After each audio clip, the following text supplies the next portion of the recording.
시편 17편 6절에서 15절까지. 시편 17편 6절에서 마지막 15절까지 우리 한 절씩 교독하겠습니다. 하나님이여 내게 응답하시겠으므로 내가 불러싸우니 내게 귀를 기울여 내 말을 들으소서.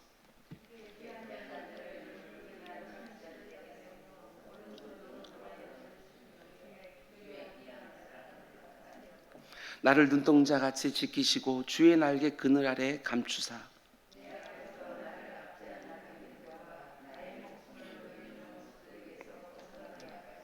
그들의 마음은 기름에 잠겼으며 그들의 입은 교만하게 말하나이다.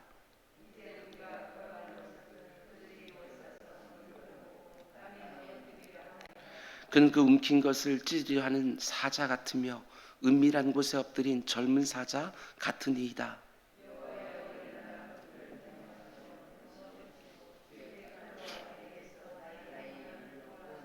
여호와여 이 세상에 살아있는 동안 그들의 분깃을 받은 사람들에게서 주의 손으로 나를 구하소서.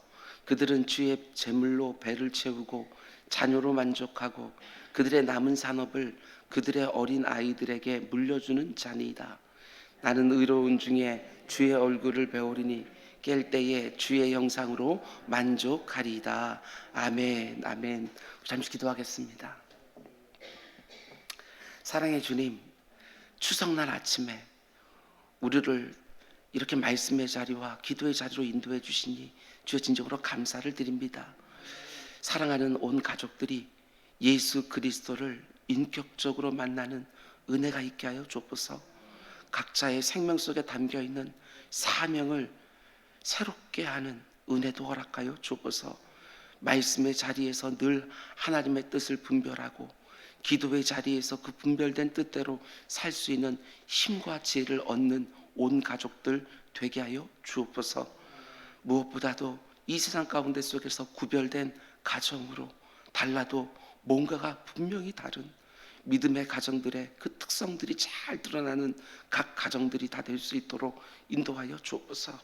특별히 작년 추석 때 함께했던 부모님과 이번 추석에는 함께하지 못하는 가정들이 있습니다. 주님, 그 각 가정들을 위로하여 주시고 각 모든 가족들에게 천국 소망도 허락하여 주옵소서. 오늘도 하나님의 말씀 드리려 합니다. 주님 말씀하여 주시고 우리의 심령 가운데 날마다 새로운 기도의 제목으로 허락하여 주옵소서. 이 모든 말씀 예수님의 이름으로 기도드렸습니다. 아멘. 아멘. 여러분의 삶 가운데 하나님의 늘 풍성한 은혜가 있기를 주님의 이름으로 축원을 드립니다. 아멘. 2021년 은주학교의 7차 온라인 특세 두 번째 시간으로 오늘 말씀의 제목은 주님을 생각만 해도 내 마음이 좋거늘 주 얼굴 배울 때호야 얼마나 좋을까, 이런 제목으로 말씀 전하도록 하겠습니다. 찬송가 가사 내용을 제목으로 삼았습니다. 기가 막힌 고백이지요. 주님을 생각하기만 해도 이렇게 내 마음이 좋은데 나중에 천국에 가서 주님의 얼굴을 직접 보게 되면 얼마나 좋을까, 그치요? 어제 새벽에 우리는 다윗이 억울한 소리, 대적들의 모함하는 소리를 들으면서 하나님 앞에 나아가 기도하는 것을 보았습니다. 그런데 어떻게 기도를 시작합니까? 마음과 입술이 일치하는 정직한 기도를 드리기 시작합니다. 1절 말씀 보면 거짓되지 아니한 입술에서 나오는 나의 기도에 귀를 기울이소서. 하나님께서 어떤 기도에 귀를 기울여 주십니까? 거짓되지 않은 입술에서 나오는 기도, 마음과 입술이 일치하는 정직한 기도를 하나님께서 귀를 기울여 주신다는 것입니다. 하나님은 내 입에서 나오는 말만 들으시는 것이 아니라 내 마음에 감춰진 말까지도 함께 들으시는 것이지요. 그러므로 내 마음속에 있는 것을 정직하게 내 입술로 쏟아놓는 우리 모두가 되기를 주님의 이름으로 축원을 드립니다. 그런가 하면 이 부분이 중요했습니다.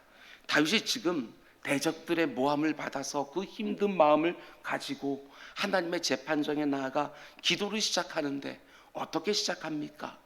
자기를 모함하는 그 대적들을 죄인의 자리에 딱 세워놓고 그들을 판단해 달라고 기도하는 게 아닙니다. 내 자신을 먼저 판단해 달라고 기도한다는 것이지요. 2절, 주께서 나를 판단하시며. 이 부분을 놓치면 안 됩니다. 나는 얼마든지 애매한 고난이라고 생각할 수 있지만 때로는 정말 당연한 고난일 때도 너무나 많기 때문에 그렇습니다.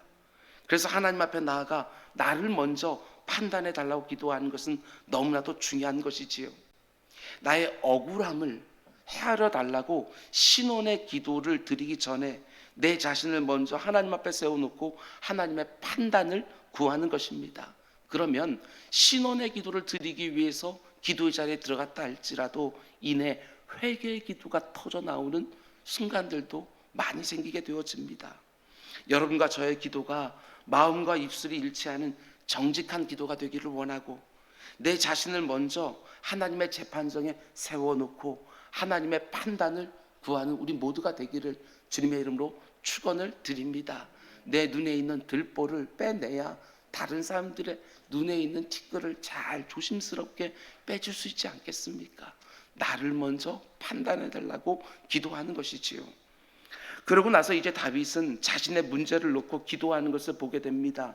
6절과 7절 말씀 우리 다시 한번 함께 읽겠습니다. 6절 7절 시작. 하나님이여 내게 응답하시겠으므로 내가 불렀사오니 내게 귀를 기울여 내 말을 들으소서. 주께 피하는 자들을 그 일어나 치는 자들에게서 오른손으로 구원하는 주여, 주의 기이한 사랑을 나타내소서. 여기에 특이한 점이 있습니다. 6절과 7절로 넘어와서도 다윗은 곧바로 자신의 기도 제목을 꺼내놓지 않는다는 것입니다. 그 대신 뭐라고 기도를 시작하느냐? 6절 하나님이여 내 기도에 응답하시겠으므로 내가 하나님을 부릅니다. 7절 주께 피하는 자들을 구원하시는 하나님이시기에 내가 하나님의 이름을 부릅니다. 이렇게 고백하면서 기도의 자리에 들어가고 있다는 것입니다. 기도할 때 이 부분이 참 중요합니다. 우리가 이미 다른 시편들에서 본 적이 있지만 다윗은 지금 자신의 기도 제목을 아뢰기 전에 먼저 뭘 하느냐? 하나님의 성품을 충분히 묵상하고 있다는 점입니다. 왜 자신의 기도 제목을 아뢰기 전에 하나님의 성품을 먼저 묵상하느냐? 여러분, 우리가 하나님께 기도할 때 무엇보다도 확신 가운데 속에 기도하는 것이 중요하지 않겠습니까? 다윗은 자신의 기도에 확신을 더하기를 사모하면서 하나님의 성품을 먼저 충분히 묵상하는 것이지요. 그런데 다윗이 묵상한 하나님의 성품은 어떤 것입니까? 6절 하나님이여 내게 응답하시겠으므로 내가 하나님을 부릅니다.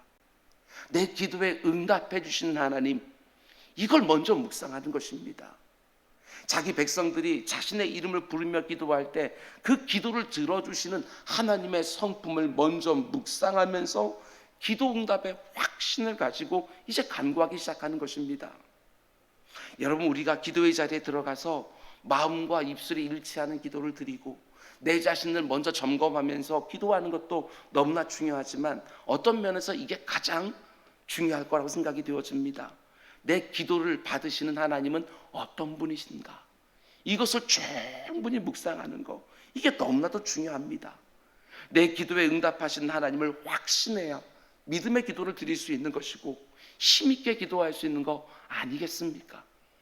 지금 다윗의 모습을 보시기 바랍니다. 6절 하나님이여 내게 응답하시겠으므로 내가 불렀사오니, 하나님이 내 기도를 절대로 외면하지 않는다는 확신을 북돋우면서 지금 기도 자리에 들어가는 것입니다. 근데 그 하나님이 또 어떤 하나님이라고 고백합니까? 7절 주께 피하는 자들을 그 일어나 치는 자들에게서 오른손으로 구원하시는 주여, 주의 기이한 사랑을 나타내소서. 하나님이 어떤 분입니까? 주께 피하는 자들을 그 일로부터, 그 사람들로부터 구원해 주신 하나님이라고 고백하는 것입니다. 기도하는 자들에게 기이한 사랑을 보여주시는 하나님, 그분을 묵상하면서 기도의 자리로 들어가는 것이지요. 오늘 새벽에 드리는 여러분과 저의 기도도 이와 같기를 원합니다. 하나님은 내 기도를 들으시고 응답해 주시는 분이시다. 하나님은 자기에게 피하는 자들을 반드시 구원해 주시는 분이시다. 이 확신을 믿음으로 딱 세워놓고 기도하는 우리 모두가 되기를 주님의 이름으로 축원을 드립니다. 하나님의 성품에 대한 확신, 거기서부터 믿음의 기도가 나오는 것이고, 기도 응답에 대한 믿음이 있어야 힘있게 간구하지 않겠습니까? 그러고 나서 이제 본격적으로 자신의 기도 제목을 아뢰는 것을 보게 되어집니다. 정말 귀한 기도지요. 토시 하나 틀리지 않고 똑같이 따라하고 싶은 그런 기도입니다. 8절과 9절 제가 읽어드리겠습니다. 나를 눈동자같이 지키시고 주의 날개 그늘 아래 감추사 내 앞에서 나를 압제하는 악인들과 나의 목숨을 노리는 원수들에게서 벗어나게 하소서. 나를 눈동자처럼 지키소서. 주의 날개 그늘 아래 감춰주소서. 다윗이 지금 기도하려고 하는 진짜 제목이 무엇입니까? 하나님, 나를 지켜주십시오. 저 원수들의 공격으로부터 나를 보호하여 주옵소서. 이 환난과 근심에서 벗어나게 해주십시오. 이게 바로 다윗이 기도의 자리에 들어온 목적입니다. 이 기도를 드리기 위해서 하나님 앞에 지금 나온 것이지요.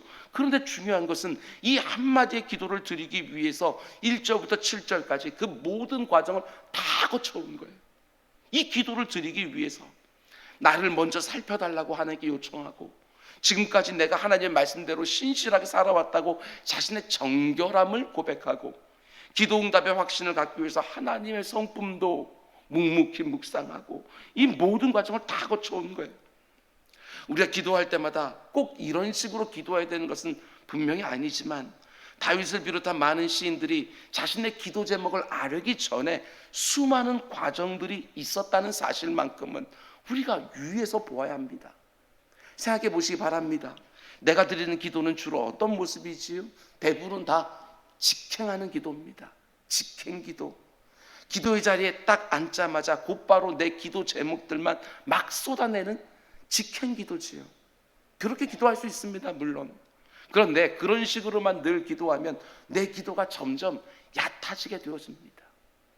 정말 깊은 영적인 자리까지 제대로 들어가지를 못하는 것이지요. 흔히 하는 말로 기도의 마당만 밟고 가는 것이지, 하나님이 계시는 그 내밀한 그 밀실까지 들어가지 못한다는 사실입니다. 물론 다윗처럼 늘 이런 식으로 기도해야 된다는 말은 분명히 아닙니다.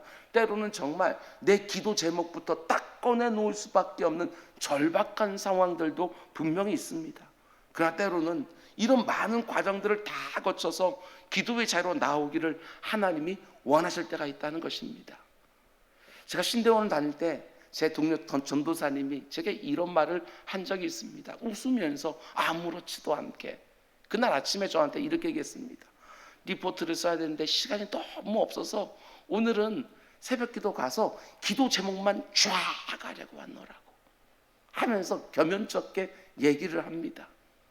그 전도사님은 되게 깊은 기도를 사모하는 분인데 리포트 써야 될 시간이 없으니까 하나님 앞에 나아가서 기도 제목만 쫙 아뢰고 왔노라고 이렇게 말하는 것입니다. 늘 아쉬워하면서 부끄러워하면서 얘기하는 것이지요. 예, 이런 기도가 우리에게 때때로 필요할 때가 있습니다. 때때로는 기도 제목만 쫙 아뢰되는 때도 있지만, 때로는 이런 과정들을 다 거치면서 깊은 기도의 자리로 들어가고 싶어서 하나님 앞에서 그분도 묵상하고 나도 점검하고 하면서 내 기도 제목들을 내놓는 그런 순간들도 때때로 우리에겐 필요하겠지요. 여러분, 추석 당일날입니다. 오늘 내가 드려야 될 기도 제목들도 분명히 있겠지만, 오늘 시편의 다윗처럼 이런 과정들도 좀 밟아서 기도하면 어떨까 생각했습니다. 가족들 하나하나를 놓고 내가 기대하는 것을 기도하기 전에 가족들이 나에게 기대하는 것이 뭘까? 이런 것들도 한번 생각해 보고, 하나님이 오늘 나와 내 사랑하는 가족들에게 원하시는 것이 무엇인지 그게 좀 느껴지게 해달라고 하나님 앞에 간구하고, 충분히 묵상하는 과정을 거쳐 그 깨달아진 마음으로 기도하는 우리 모두가 되기를 주님의 이름으로 축원을 드립니다. 그러고 나서 다윗은 이제 자신을 해하려고 하는 원수들의 정체에 대해서 말하기 시작합니다. 근데 지금 자기를 공격하는 그 악인들을 묘사하는 표현들이 굉장히 독특합니다. 먼저 10절 말씀 보면 그들이 어떤 사람들이라고 말하느냐? 그들의 마음은 기름에 잠겼으며. 참 시적인 표현입니다. 그들의 마음이 기름에 잠겨 있다. 이게 어떤 뜻이지요? 그들의 마음에 비계 덩어리가 가득하다는 것입니다. 그런데 이렇게 마음의 비계가 가득 차 있으면 어떻게 되어지느냐? 심령이 무뎌지지 않겠습니까? 영적으로 둔감한 상태가 되는 것이지요. 그러다 보니까 당연히 어떻게 됩니까? 심령이 무뎌져 있고 영적으로 둔감하니까 지금 다윗을 모함하는 말로 해롭게 하고 있음에도 불구하고 그 어떤 죄책감도 느끼지 못합니다. 하나님이 지금 자신을 어떻게 보고 있는지도 모르고 하나님을 전혀 두려워하지도 않는 것이지요. 이게 무섭습니다. 마음이 기름에 잠겨 있다. 비계 덩어리로 가득 차 있다. 여러분과 저의 영혼이 둔감해지지 않기를 원합니다. 지금 내 옆에 있는 가족들 가운데 큰 고민이 있는데 그게 전혀 느껴지지도 않고, 지금 내 옆에 있는 성도들 가운데 내 도움을 간절히 필요로 하는 사람들이 다 보이는데도 내 손발을 조금도 움직이려 하지 아니하고, 하나님이 요즘 내게 계속해서 강권하는 부분이 있음에도 불구하고 그걸 조금도 분별하거나 순종하려고 하지 않고, 틀림없습니다. 지금 내 영혼이 둔감해져 있는 것이지요. 비계덩어리가 끼기 시작했다는 것입니다. 여러분, 내 심령을 영적으로 둔감하게 만드는 그 비계덩어리, 기도라는 뜰채로 반드시 걷어내셔야 됩니다. 내 심령이 민감해서 내 이웃의 아픔이 느껴지고 내 가족들의 고민들이 느껴지고 말씀의 자리, 기도의 자리에 들어갈 때마다 하나님의 마음이 내 심령에 와 닿는 것이 느껴져야 내 영혼이 민감하게 살아있는 거 아니겠습니까? 코로나19 상황 가운데, 혹은 인생의 이런저런 분주함과 바쁨 가운데, 혹은 이런저런 문제 가운데 요즘 내 심령이 둔감해졌다고 생각되시는 분이 계십니까? 오늘 새벽에 내 삶에 대하여, 내 가족들의 형편에 대하여, 다른 성도들의 아픔과 필요에 대하여 무엇보다도 나를 향한 하나님의 마음이 제대로 느껴지게 해달라고 기도하는 우리 모두가 되기를 주님의 이름으로 축원을 드립니다. 민감하게 깨어있는 것이지요. 그런데 이어지는 구절을 보면 지금 다윗을 공격하는 그 원수들이 기름에 잠긴 마음을 가지고 구체적으로 어떤 일을 행하고 있다고 다윗이 말합니까? 11절 말씀입니다. 이제 우리가 걸어가는 것을 그들이 애워싸서 노려보고 땅에 넘어뜨리려 하나이다. 진실한 성도들이 하나님이 원하시는 삶을 걸어가고 있는데 이들이 어떻게 하느냐? 애워싸서 노려보고 넘어뜨리려고 무차별적으로 공격하고 있다. 이게 얼마나 악한 일입니까? 그런데 다윗을 정말 힘들게 하고 당황스럽게 하는 게 뭐냐? 그 악한 원수들이 진실한 성도들을 공격하면서도 사람도 두려워하지 않고 하나님도 두려워하지 않는데 다윗을 당황스럽게 만드는 것은 그들이 너무나 잘 사는 것처럼 보인다는 것입니다. 이게 당혹스러운 거예요. 14절입니다. 여호와여, 이 세상에 살아있는 동안 그들의 분깃을 받은 사람들에게서 주의 손으로 나를 구하소서. 그들은 주의 재물로 배를 채우고 자녀로 만족하고 그들의 남은 산업을 그들의 어린 아이들에게 물려주는 자니이다. 잘 보십시오. 지금 이 악한 사람들이 어떻게 살고 있다고 말합니까? 그들의 심령이 기름으로 다 덮여 있어서 하나님도 두려워하지 않고 진실한 성도들을 애워싸서 노려보고 넘어뜨리고 그렇게 공격하고 있는데도 그들의 사는 모습이 어떻습니까? 세상적으로만 보면 너무나 복받은 것처럼 보이는 것입니다. 14절 말씀을 보면 자기들의 분깃을 마음껏 누리는 것처럼 보이고 하나님의 제물로 자신의 배를 채우고 있고 자녀들도 많고 그 자녀들도 다 잘 됩니다. 죽을 때도 얼마나 풍성한지 자녀들에게 많은 유산도 다 물려줄 만큼 너무나도 부유하지요. 이걸 어떻게 봐야 되는가? 이런 생각이 들었습니다. 지금 이 악한 사람들의 심령이 기름으로 다 덮여 있어서 사람들에 대하여 하나님에 대하여 그 감각이 다 죽어 있는데 어떤 감각은 살아있느냐? 이 세상에서 잘 먹고 잘 살고 성공하는 감각만큼은 아주 예민하게 발달해 있는 거예요. 오늘날에 이런 분들이 얼마나 많은지 모릅니다. 그런 면에서 볼 때 성도들이 이 땅에서 고난을 당하고 어려움을 당할 때 성도들의 마음을 더 아프게 하는 게 무엇이지요? 공감하시는 분들이 분명히 있을 것입니다. 다윗이 이 시편을 쓸 때나 지금 우리가 느끼는 때나 거의 똑같은 감정들을 느끼는 분들 있으실 것입니다.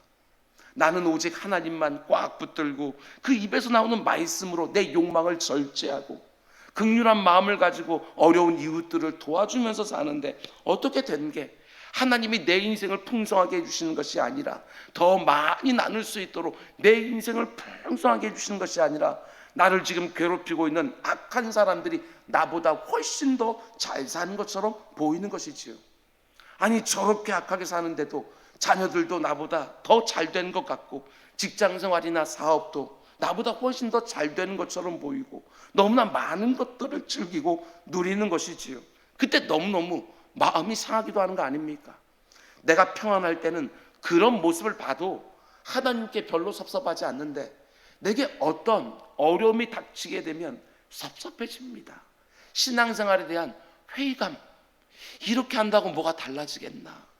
아니, 어떻게 나는 이렇게 어려운데 저 악인들은 저렇게 잘 살 수 있나?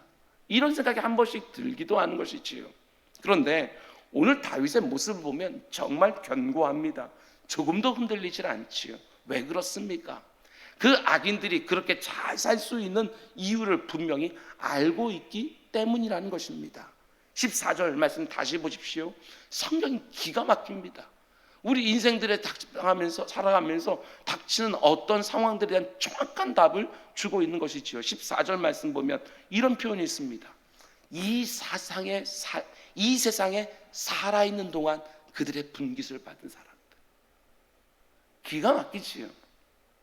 이 표현을 잘 보십시오. 이 세상에 살아있는 동안.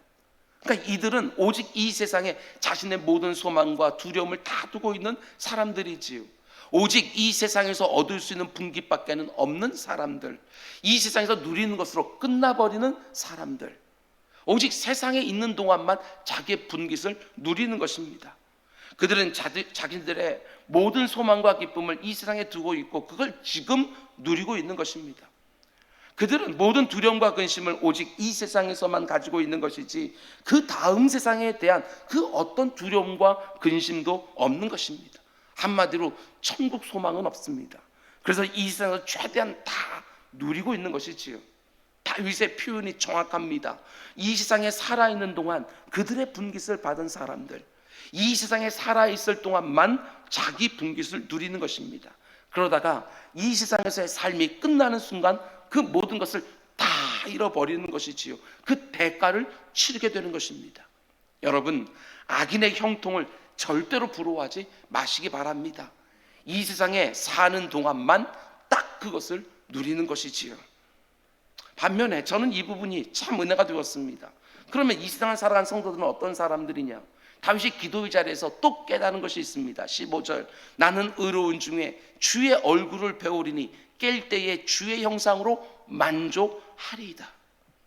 영적으로 둔감해져서 그저 내 손에 많은 것들을 쥐고 있고 많은 것을 쌓아놓고 넉넉하고 부유하게 살기만 하면 그것으로 만족하는 사람들과 달리 성도들은 무엇으로? 깰 때에 주의 형상으로 만족하는 사람들. 이 구절을 원어 성경을 보면 맨 앞에 나로 말하자면 이런 말로 시작을 합니다. 이런 말이지요. 나를 지금 핍박하는 저 원수들은 저렇게 살고 있지만 나로 말하자면 나는 어떻게 삽니까? 나는 그 원수들이 지금 이 세상의 재물로 배를 채우는 거 그거 별로 원하지 않습니다. 자녀들이 적절하게 잘 자라주는 거 너무나 내게 중요하지만 그게 내 일평생의 1번 소원은 아닙니다. 내가 죽을 때 자녀들에게 유산을 많이 남겨주는 것 그것도 나의 가장 중요한 소원은 아닙니다. 그 대신 이 세상을 살아가는 동안에 내가 정말 원하는 소원은 무엇이냐? 그것은 나는 의로운 중에 주의 얼굴을 배우리니 깰 때에 주의 형상으로 만족하리이다. 내 마음을 만족시켜주는 것은 딱 하나밖에 없다고 고백하는 것이지요. 내가 눈을 딱 떴을 때 하나님의 형상이 보여지는 것 그거 하나면 얼마든지 만족하며 하루하루 살아갈 수 있다고 고백하는 것입니다. 여기서 내가 깰 때에 주의 형상으로 만족하리이다. 이 고백은 두 가지로 해석할 수 있습니다. 하나는 내가 이 땅을 살아가는 동안 주의 말씀을 쫓아 살고 하나님의 말씀이 하라는 것 하고 하지 말라는 것 안 하고 하나님이 내게 원하시는 거룩하고 성결한 삶을 하루하루 살아갈 때 어떤 일이 벌어지느냐? 아침에 내가 잠에서 깰 때마다 내 안에서 더 많이 보여지는 주의 형상이 있어요. 이게 뭔지 아시겠습니까? 아침에 잠에서 깰 때마다 어제보다 더 많이 내 사랑하는 주님을 닮은 모습이 내게서 보이는 거예요. 이거 하나면 나는 만족하겠다고. 이거 하나면 난 더할 나위 없이 나는 행복하겠다고. 한마디로 성화에서 느끼는 만족입니다. 그런가 하면 두 번째로 영화에 대한 기대도 여기 담겨 있는 것입니다. 그렇게 하루하루 주의 형상이 내 안에서 이루어지다가 어느 날 때가 이르면 저녁에 잠이 들었는데 눈을 떠보니까 그곳이 어디냐? 너무나도 황홀한 천국에서 잠을 깨는 순간 있지 않겠습니까? 그 내 눈앞에 누가 서 계시느냐? 내 일평생 살아가는 주님이 딱 계시는 것이지요. 그게 바로 내가 깰 때의 주의 형상으로 내 일평생에 대한 만족이 바로 거기 있습니다. 이렇게 말하는 것이지요. 정말 얼굴과 얼굴을 맞대고 주님의 형상을 드디어 보게 되었었는데 이게 좀 상상이 되십니까? 우리가 부른 찬송처럼 이 땅에 살 때 구주를 생각만 해도 마음이 좋아졌던 그 사람들은 나중에 천국에 가서 그 주님의 얼굴을 직접 볼 때 그 감격과 그 기쁨을 말할 수 있겠어요? 아니 어떻게 이 땅에서 누리는 그 기쁨과 비교할 수 있을까? 그런데 나를 더욱더 놀라게 하는 것은 그 천국에서 주님의 얼굴을 딱 봤는데 놀라는 것이 있어요. 그게 무엇입니까? 내 형상과 주님의 형상이 딱 맞아 떨어지는 거예요. 성화의 그 많은 싸움들을 했습니다. 주님의 장성한 분량까지 자라나기 위해서 정말 나를 쳐서 복종시키며 이 땅 가운데 내 사랑하는 주님 더 많이 담으려고 이 안에 담으려고 애를 썼는데 천국에 가니까 영화가 이루어진 것이지요. 주님의 모습과 내 모습이 딱 맞아 떨어지는 거예요. 힘겨웠던 성화의 과정이 다 끝나고 이제 영화가 내게 일어난 것이지요. 주님을 쏙 빼닮아 있는 거예요. 이 감격과 이 기쁨을 아니 어떻게 이 세상의 분깃을 누리면서 잠시 동안 누렸던 그 행복과 감히 비교할 수 있겠냐는 것입니다. 그래서 다윗은 그 기도의 자에서 고백하는 것입니다. 나는 의로운 중에 주의 얼굴을 배우리니 깰 때에 주의 형상으로 만족하리이다. 오늘 추석 맞아서 가족들이 이렇게 모여서 여러분 기도하게 될 터인데 그리고 예배하게 될 터인데 이런 사모함이 있었으면 좋겠습니다. 오늘 이 새벽에 이 말씀으로 추석날 아침을 맞게 하는 거 하나님께서 의도하심이지 않겠습니까? 흩어졌던 가족들이 다시 모일 때마다 주님 닮은 모습이 더 많이 드러나 보이는 것을 보는 그 기쁨과 그 감격, 이게 얼마나 멋진 일인가. 그렇지요? 우리 연로하신 부모님들이 육신은 많이 약해져 있지만 이 모든 성화의 과정은 다 끝나고 영화의 과정으로 쏙 들어갔을 때 주의 얼굴을 맞대고 그 가운데 보는 그 기쁨과 그 감격이 얼마나 클까 생각하면서 천국 소망으로 그 심령을 꽉 붙들어주고 이런 것들이 각 가정에서 일어나는 것, 이것이 바로 성도의 추석날 아니겠습니까? 여러분과 저의 입술에서도 오늘 이 새벽에 이 고백이 있기를 원합니다. 나는 이 세상에서만 누린 행복에 만족하지 않겠습니다. 나는 의로운 중에 주의 얼굴을 배우리니 깰 때의 주의 형상으로 만족하리이다. 지금 아무리 힘들고 어렵더라도 주님 나를 데리러 이 땅에 다시 오실 때까지, 혹은 이 땅에서 마지막 눈을 감고 저 하늘에서 첫눈을 뜰 때까지 이 고백을 가지고 힘있게 살아가는 것이지요. 성화에 대한 그 기쁨을 가지고, 영화에 대한 소망을 가지고, 내가 너무나도 황홀한 그 감격과 기쁨이 매 순간을 맞는다는 것을 확신하고 오늘 하루만큼 또 다가오고 있다는 것을 분명히 믿고 내가 살아가는 모든 환경 속에서도 정말 꿋꿋하고 묵직하고 견고하게 살아가며 이 세상과는 다른 소망과 만족을 가지고 살아가는 우리 모두가 될 수 있기를 주님의 이름으로 축원드립니다. 기도하겠습니다.